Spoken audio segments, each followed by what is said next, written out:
Ain't no sunshine when she's gone. Uma pergunta que eu queria saber e o Dória também queria saber, porque ele na verdade que sugeriu, né? Por que, mas eu também queria saber isso, por que não tem um trem que vai de São Paulo pro Rio, meu? Por que não tem essa porra? É tipo... Mano, é um trem, é fácil, a gente já inventou isso faz muito tempo, tá ligado? É fácil, mas é caro pra caramba. Mas ia ser muito bom, não ia ser muito bom? Aí, ó. O que acontece, né? A grande questão é a viabilidade financeira mesmo. Então, lá atrás, né, se ventilou muito a ideia de vamos fazer o trem-bala Rio-São Paulo.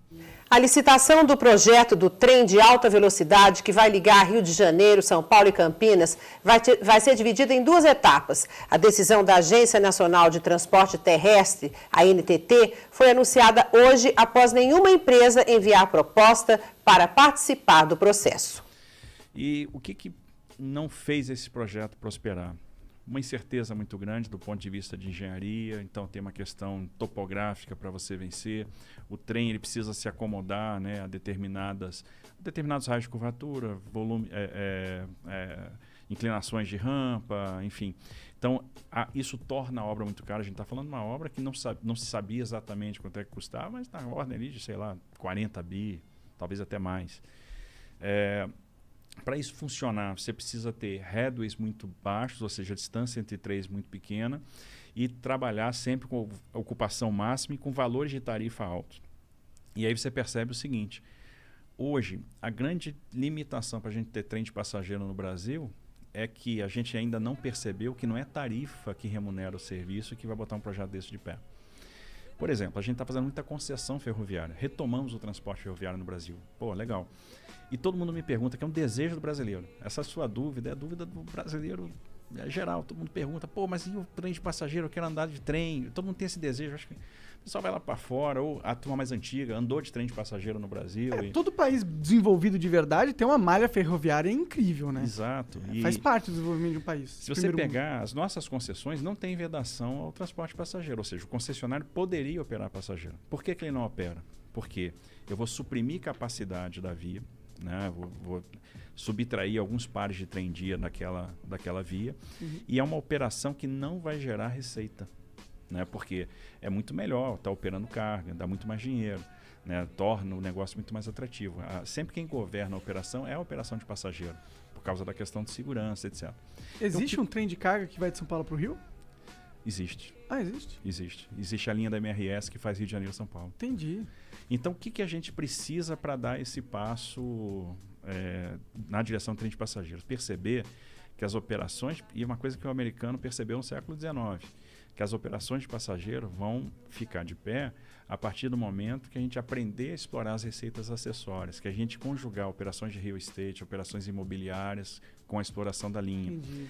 E esse passo pode ser dado a partir do momento que a gente aprovar ou mudar o nosso marco legal e trazer as autorizações para o nosso transporte ferroviário. O que é isso? Hoje, fazer ferrovia no Brasil é uma exclusividade do Estado, o que não faz o menor sentido, cá para nós. A gente já venceu essa barreira nos portos. Hoje, se um empreendedor quer tomar um risco de engenharia, quer fazer um terminal privado, ele vai lá, pede para fazer um investimento, ele demonstra que tem posse da área, que tem fruição da área, que tem condição de licenciar e financiar aquele investimento, ele vai lá e faz, toma o risco.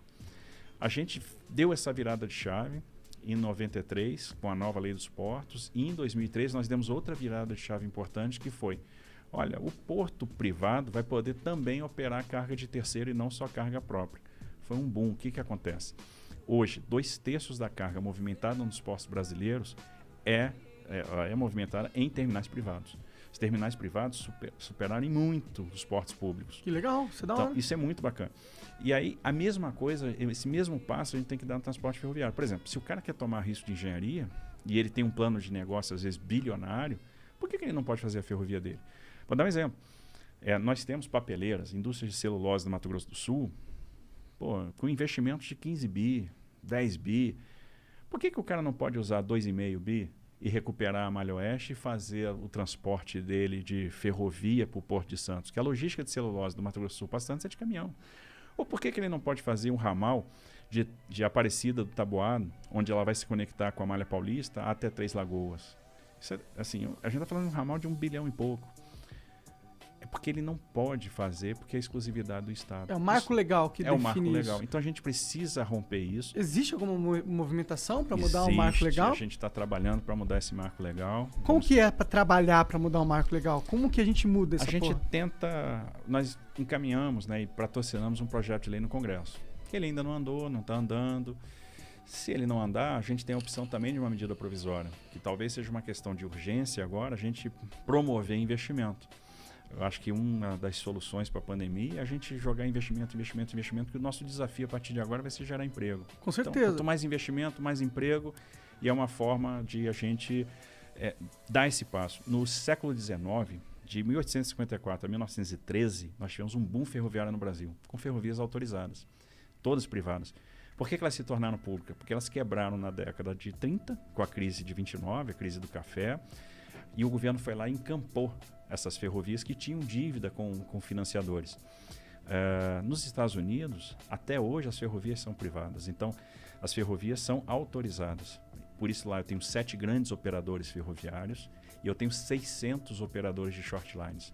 Eles têm 270 mil quilômetros de ferrovia, contra 28 mil quilômetros que nós temos aqui. E estamos fazendo bastante, assim, a gente já contratou 30 bi de investimento privado em ferrovia, a gente deve chegar até o final do ano que vem com 60 bi. É um impulso ferroviário sem precedente. A gente está plantando as sementinhas que vão fazer com que o transporte ferroviário chegue lá em 2035 com 35%, 36% de participação na matriz de transporte. Então a gente sai dos 20% de hoje para 35%, 36%. A gente vai chegar perto do que um país desenvolvido tem, que é em torno de 40%. Entendi, isso em 10 anos. Em 15 anos. Em 15 anos. Porque deve ser difícil e demorado pra caralho fazer trilhos de trem em tudo que é canto. Mas se a gente for olhar, é um transporte muito seguro, até pras empresas. Em termos de passageiro é legal, mas as empresas sim, porque não tem como roubar um trem. Quer dizer, até tem, mas é muito mais difícil, né? Você roubar uma carga na rodovia. Exatamente. Assim, o transporte ferroviário, ele traz a regularidade do serviço. O cara sabe que às vezes vai ter uma velocidade de deslocamento menor, mas vai transportar um grande volume, né? Então, um trem carregado, um trem desse de 120 vagões, ele vai tirar 240 bitrens da rodovia, 300 bitrens da rodovia. Então, é muito mais carga, é muito mais barato e, no final das contas, tem uma regularidade, né? Muito mais seguro. Você sabe que vai sair naquela hora programada, vai chegar naquela hora programada. Não tem perrengue, né? Tanto, não tem perrengue, então assim, isso é muito atraente, né, pro transportador, pro dono da carga, pra trade, é muito bacana. Então, meus queridos, esse foi o vídeo da participação do ministro Tarcísio Gomes no Flow Podcast. E como nós vimos, uma das estratégias do ministro da Infraestrutura para melhorar a escoação de carga no país é o forte investimento na malha ferroviária. E segundo dados da ANFT, o investimento nesse tipo de transporte poderia trazer até 40% de economia nos fretes. Então é isso, se você gostou, se inscreve, ativa o sininho e deixa sua opinião nos comentários, assim você vai estar ajudando o canal a crescer. Eu vou ficando por aqui, muito obrigado e até uma próxima.